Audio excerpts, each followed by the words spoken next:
दुख दिया है, वरना कौन ऐसा होगा जो अपने लोग के होते हुए ये कहे कि मेरा दुनिया में कोई भी नहीं है। कुछ बताना भी नहीं चाहती है वो हमें।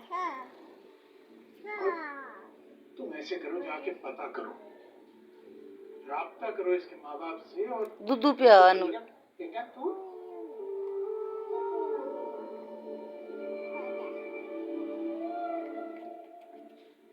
मैं दारुल अमान जाना चाहती हूँ।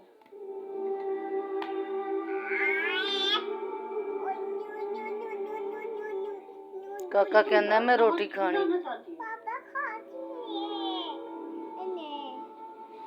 बेटा तो सिर्फ तुम्हारे इस मसले का हल चाहते हैं।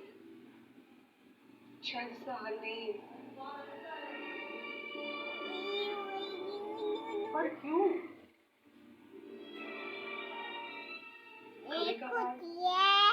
हालात आपको ऐसी जगह पे जाके खड़ा करते हैं कि आपके पास किसी सवाल का जवाब ही नहीं होता।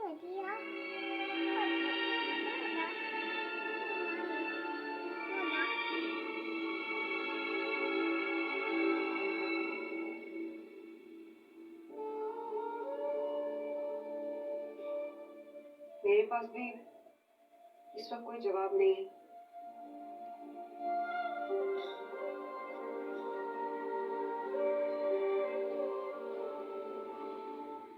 ठीक है बेटा, जैसे कोको काका सुना देते।